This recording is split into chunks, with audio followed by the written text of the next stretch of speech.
Hello students, today I am going to discuss about the chapter Environmental Chemistry.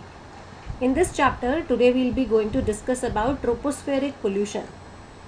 So environmental chemistry plays a major role in environment. Chemical species present in environment are either naturally occurring or are generated by human activities. Environmental pollution is the effect of undesirable changes in our surroundings that have harmful effects on plants, animals, and human beings. So there are basically pollutants which create environmental pollution.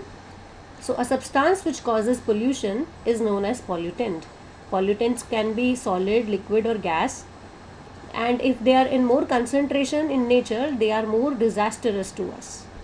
For example, substances such as DDT, plastic materials, heavy metals, many chemicals and nuclear wastes, etc., once released to the environment, are difficult to remove.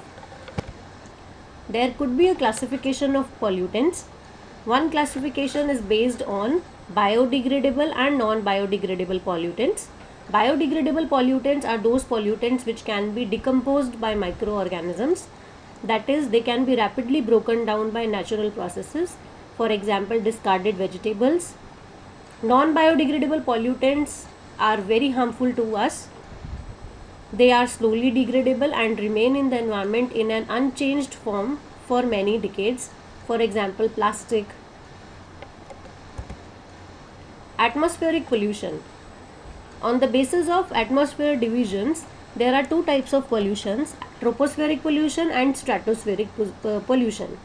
Troposphere is the lowest region of atmosphere in which human beings along with other organisms live. It extends up to height of approximately 10 km from sea level, and usually it contains air.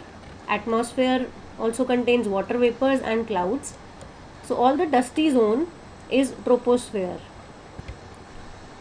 So we are talking about tropospheric pollution today. The various pollutants that cause tropospheric pollution are categorized into two classifications. One is gaseous air pollutants, another is particulate pollutants. Gaseous air pollutants are NOx, SOx, oxides of carbon, hydrocarbons, ozone, and moisture as well, while particulate pollutants are dust, mist, fumes, smoke, and smog. So today we will be going to discuss about tropospheric pollution, and mainly we will be discussing about acid rain and greenhouse effect. Normally rainwater has pH of 5.6 due to the presence of hydrogen ions formed by the reaction of rainwater with carbon dioxide. You already know that CO2 is also present in air. So water plus carbon dioxide combine to form H2CO3. What is the source of CO2? CO2 source is burning of fossil fuels, petrol and diesel in motor engines, which produce sulfur dioxide and nitrogen dioxides also.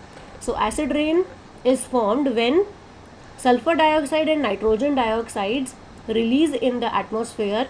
They react with moisture and form acids of sulfur, or I can say oxoacids of sulfur and oxoacids of nitrogen. For example, HNO3, H2SO4, H2SO3. In this particular picture, we can see that industrial pollution is releasing sulfur dioxide and nitrogen dioxide in air. They are combining with moisture present in air, and then when they are in excess in clouds, when the rainfall happens, then H2SO4 and HNO3, they are released from the clouds and they cause acid rain. Now what are the harmful effects of acid rain? So various harmful effects of acid rain are: the most important harmful effect is to the agriculture. All the trees and plants, they are highly affected by this acid rain because all the nutrients gets washed away which are required for their growth. Acid rain also causes respiratory ailments in human beings and animals. It affects plants and animals' life in aquatic ecosystem also because it makes water acidic. It flows as groundwater to reach rivers, lakes, etc. Acid rain also damages buildings, water pipes, and other structures made of stone or metal. Taj Mahal is the best example of acid rain effect. So the next topic is greenhouse effect, which is also common in tropospheric pollution. About 75% of solar energy reaching the earth is absorbed by the earth's surface, which increases its temperature. The rest of the heat radiates back to the atmosphere. If such process occurs, it's very important and maintains ecological balance and maintains temperature on the earth.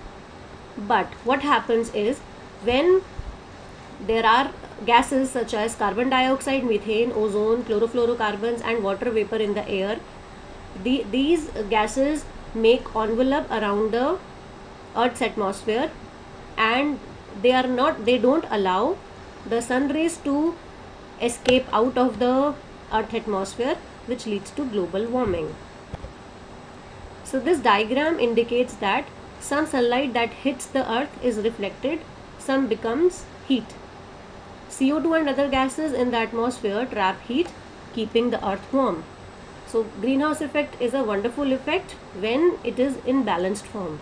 But when carbon dioxide comes in excess, it forms envelope around the earth atmosphere and does not allow the heat to go out of the earth atmosphere, which causes global warming. Now, what are the harmful effects of global warming? The increase in greenhouse gases cause raising the temperature of the earth's atmosphere, which, if not checked, may eventually result in melting of polar ice caps and consequently may submerge the coastal land mass. Also, we can see these days there is extreme hot or extreme cold conditions that are happening. So it is just an effect of global warming, and the effect could be worst much more than it is right now. Thank you.